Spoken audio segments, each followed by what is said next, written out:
December 31ರ ರಾತ್ರಿ ಕರ್ನಾಟಕದ ರಾಜಧಾನಿ ಬೆಂಗಳೂರಿನಲ್ಲಿ ಅನೇಕ ದೃಶ್ಯಗಳನ್ನು ನಾವು ನೋಡಿದ್ದೇವೆ. ಹೊಸ ವರ್ಷದ ಸಂಭ್ರಮಾಚರಣೆಗಳು ನೆಪವಾಗಿಸಿಕೊಂಡು ಅಶ್ಲೀಲತೆಯ ದೃಶ್ಯ ಅನಾವರಣಗೊಂಡಿದೆ. ಮಹಿಳೆಯರನ್ನ ಯುವಕರನ್ನ ಬೇಕಾಬಿಟ್ಟಿಯಾಗಿ ಶಿಷ್ಟಾಚಾರ ಮಾಡಲು ರಾಜ್ಯ ಸರ್ಕಾರ ಪರವಾನಗಿ ನೀಡಿತ್ತು. ಈ ಮೂಲಕ ರಾಜ್ಯ ಸರ್ಕಾರ ಸಾವಿರಾರು ಕೋಟಿ ರೂಪಾಯಿ ಬಾಚಿಕೊಂಡಿದೆ ಎಂದು ಶಿವಸೇನಾ ಪಕ್ಷದ ರಾಜ್ಯಾಧ್ಯಕ್ಷರಾದ ಆಂದೋಲ ಶ್ರೀ ಸಿದ್ಧಲಿಂಗ ಸ್ವಾಮೀಜಿ ಅವರು ಕಿಡಿಕಾರಿದ್ದಾರೆ. ನಗರದ ಪತ್ರಿಕಾ ಭವನದಲ್ಲಿ ಮಾತನಾಡಿದ ಅವರು, ಹೊಸ ವರ್ಷದಲ್ಲಿ ನಡೆದ ಅನೇಕ ಯುವತಿಯರ ಮಹಿಳೆಯರ ವರ್ತನೆ ಬಗ್ಗೆ ಮಹಿಳಾ ಸಂಘಟನೆಗಳು ಬಾಯಿ ಬಿಡುತ್ತಿಲ್ಲ. ರಾತ್ರಿ 1 ಗಂಟೆ 2 ಗಂಟೆ ತನಕ ಪಬ್ ತೆರೆಸಿ ಸರ್ಕಾರ ಮಹಿಳೆಯರ ಮಾನ ಹರಾಜು ಹಾಕುತ್ತಿದ್ದಾರೆ ಎಂದರು. ಇನ್ನು ಪೊಲೀಸ್ ಇಲಾಖೆ ನಿರ್ಲಕ್ಷ್ಯದಿಂದ ಬೆಂಗಳೂರು ಡ್ರಗ್ಸ್ ಪ್ರಾಡಕ್ಟ್ ಫ್ಯಾಕ್ಟರಿ ಆಗ್ತಾ ಇದೆ. ಇನ್ನು ಡ್ರಗ್ಸ್ ಸೀಸ್ ಮಾಡಲು ಮಹಾರಾಷ್ಟ್ರದ ಪೊಲೀಸರು ಬರ್ತಾರೆ ಎಂದು ಆಕ್ರೋಶ ವ್ಯಕ್ತಪಡಿಸಿದರು. ಇನ್ನು ಈ ಡ್ರಗ್ಸ್ ಕೇಸಲ್ಲಿ ಸಚಿವರ ಆಪ್ತರೆ ಸಿಕ್ಕಿ ಹಾಕಿಕೊಳ್ಳುತ್ತಿದ್ದಾರೆ. ಇಂತಿಂಥವರ ಕೈವಾಡ ಇರೋದ್ರಿಂದಲೇ ಬೆಂಗಳೂರು ಅಕ್ರಮ ಚಟುವಟಿಕೆಗಳ ತಾಣವಾಗಿದೆ. ಸಚಿವರ ಹಿಂಬಾಲಕರಿದ್ದಾರೆ ಎಂದು ಪೊಲೀಸರು ಕೈಕುಟ್ಟಿ ಕುಳಿತಿದ್ದಾರೆ ಎಂದು ಕಿಡಿಕಾರಿದರು. ಆತ್ಮೀಯ ಪತ್ರಕರ್ತ ಮಿತ್ರರೇ, ಇಂದಿನ ಪತ್ರಿಕಾಗೋಷ್ಠಿಯ ಉದ್ದೇಶದ ಕುರಿತಂತೆ ವಿಷಯಗಳ ಮಾಹಿತಿ ತಮ್ಮ ಕೈಗೆ ಸೇರಿದೆ. ಕಳೆದ 1ನೇ ತಾರೀಕು ಅಂದರೆ ಡಿಸೆಂಬರ್ 31 ರಾತ್ರಿ ಕರ್ನಾಟಕದ ರಾಜಧಾನಿ ಬೆಂಗಳೂರಿನಲ್ಲಿ ಅನೇಕ ದೃಶ್ಯಗಳನ್ನು ನಾವು ನೋಡಿದ್ದೀವಿ.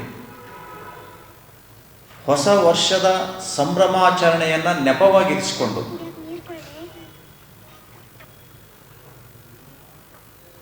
ಅಶ್ಲೀಲತೆಯ ಒಂದು ದೃಶ್ಯಗಳನ್ನು ಅನಾವರಣಗೊಂಡಿತು.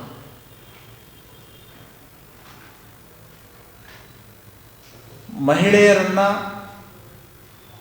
ಯುವಕರನ್ನ ಬೇಕಾಬಿಟ್ಟಿಯಾಗಿ ಸ್ವೇಚ್ಛಾಚಾರ ಮಾಡಲಿಕ್ಕೆ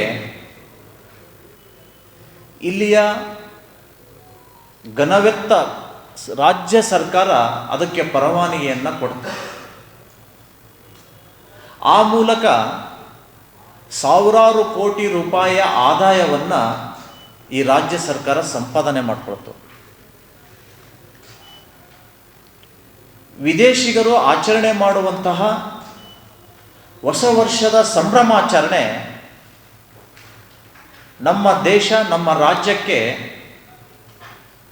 ಈ ರೀತಿಯಾಗಿ ಮಾಡುವಂತಹ ಚಟುವಟಿಕೆಗಳು ಬೇಕಾ ಅನ್ನುವಂತಹ ಪ್ರಶ್ನೆ ಇವತ್ತು ನಾವು ಸರ್ಕಾರಕ್ಕೆ ಕೇಳ್ತಾ ಇದ್ದೇವೆ.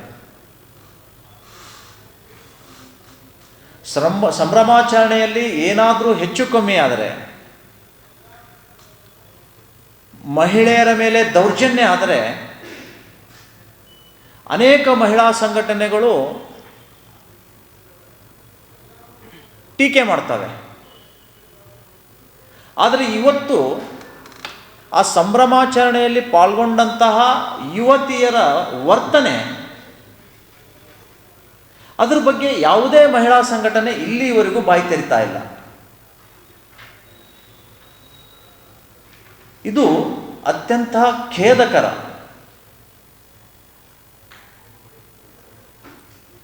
ಮಹಿಳೆಯನ್ನ ಪೂಜೆ ಮಾಡುವಂತಹ ಸ್ತ್ರೀ ದೇವೋಭವ ಅಂತ ನಾವು ಕರಿತೀವಿ. ಅಂತಹ ಸ್ತ್ರೀಯನ್ನ ಆ ರೀತಿಯಾದಂತಹ ದೃಶ್ಯಗಳಲ್ಲಿ ನೋಡುವಂತಹದ್ದು ಇದು ಸರ್ಕಾರಕ್ಕೆ ಬಹಳ ದೊಡ್ಡ ಅಪಮಾನ.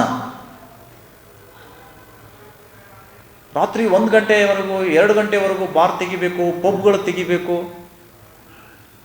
ಒಂದು ಕಡೆ ಲಾಭ ನೋಡ್ತಾರೆ, ಇನ್ನೊಂದು ಕಡೆ ಮಹಿಳೆಯರ ಮಾನವನ್ನ ಸರ್ಕಾರವೇ ಹರಾಜಾಗ್ತಾ ಇದೆ. ಮಾತೆತ್ತರೆ ಹೇಳ್ತಾರೆ, ನಮ್ಮದು ಗಾಂಧಿ, ಬುದ್ಧ, ಬಸವ ತತ್ವದ, ಅಂಬೇಡ್ಕರ್ ಸಿದ್ಧಾಂತದ ಸರ್ಕಾರ ಅಂತ. ಇದು ಯಾವ ಸಿದ್ಧಾಂತ ಸರ್?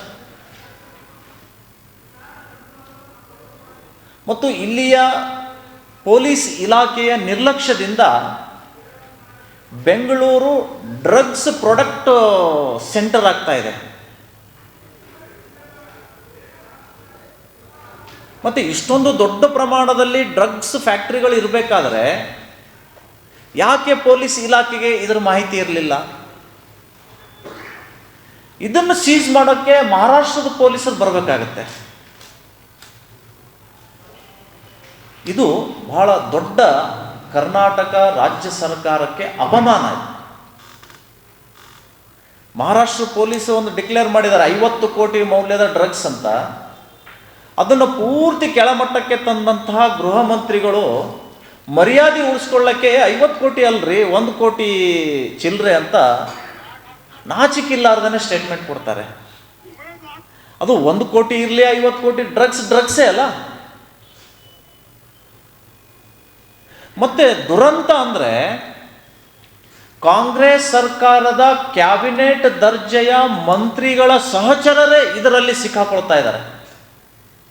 ಜಮೀರ್ ಅಹಮದ್, ಬಳ್ಳಾರಿ ಉಸ್ತುವಾರಿ ಸಚಿವರು ಮತ್ತು ವಸತಿ ಸಚಿವರ ಆಪ್ತ.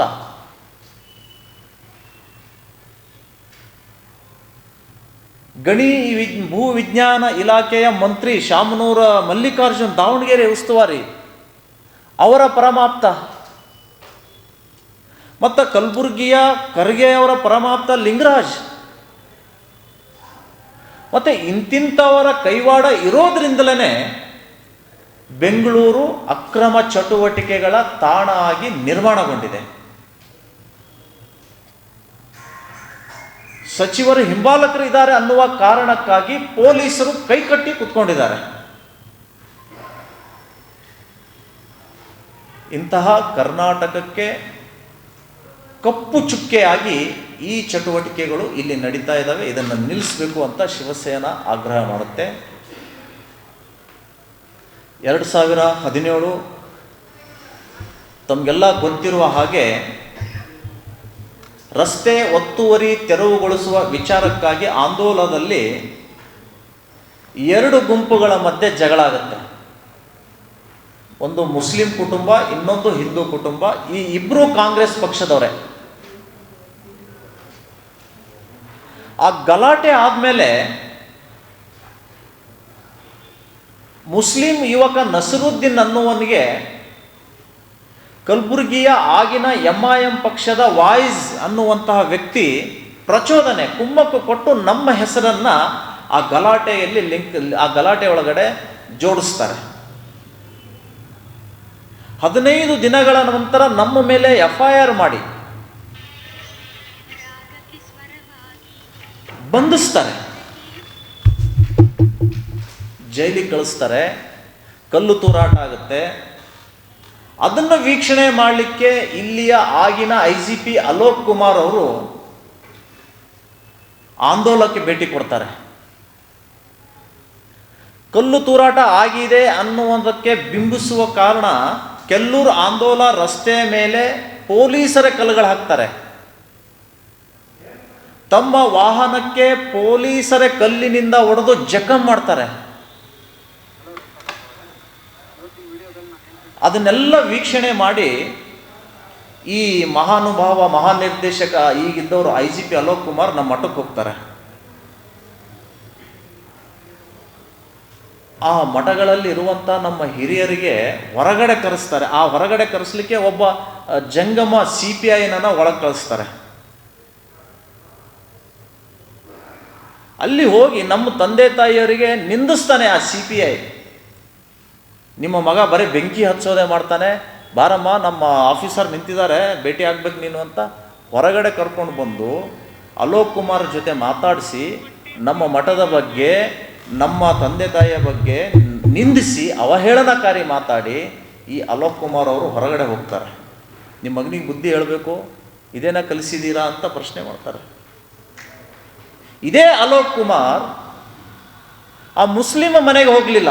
ಯಾರು ಒತ್ತುವರೆ ಮಾಡ್ಕೊಂಡಿದ್ರೋ, ರಸ್ತೆ ಒತ್ತುವರೆ ಮಾಡ್ಕೊಂಡ ಹೋಟೆಲ್ ಇಟ್ಟಿದ್ರೋ ಅವ್ರ ಮನೆಗೆ ಹೋಗಲಿಲ್ಲ. ಕೇವಲ ನಮ್ಮನ್ನು, ನಮ್ಮ ಹಿಂದೂ ಸಂಸ್ಕೃತಿಯನ್ನು, ಹಿಂದೂ ಪರಂಪರೆಯನ್ನು ಟೀಕಿಸುವುದಕ್ಕಾಗಿ ನಮ್ಮ ಮಠಕ್ಕೆ ಬಂದು ಅವಮಾನ ಮಾಡಿ ಹೋದರು.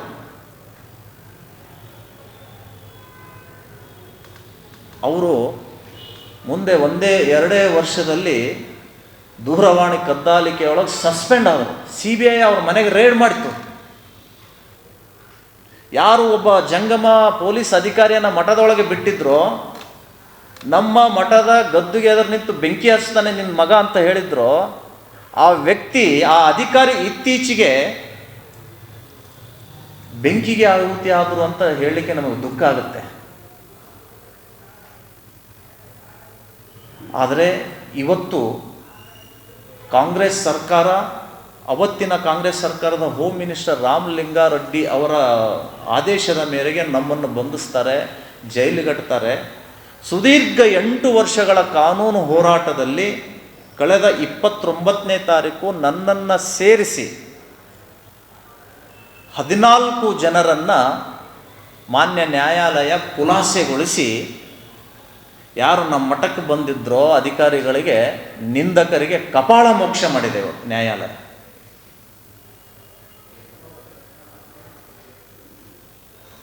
ಈ ಸುದ್ದಿಗೋಷ್ಠಿಯಲ್ಲಿ ಗುರುಶಾಂತ ಟೆಂಗಳಿ, ಮಲ್ಕಣ್ಣ ಹಿರಿಯ ಪೂಜಾರಿ, ಶಿವಕುಮಾರ್ ಬಾಳಿ, ಮಲ್ಲಯ್ಯ ಸ್ವಾಮಿ ನಂದಿಕೋರ್, ರಾಕೇಶ್ ಜಮಾದಾರ್, ರೋಹಿತ್ ಪಿಸ್ಕೆ ಹಾಜರಿದ್ದರು. Bureau report RJ32 Kannada news, Kalaburagi.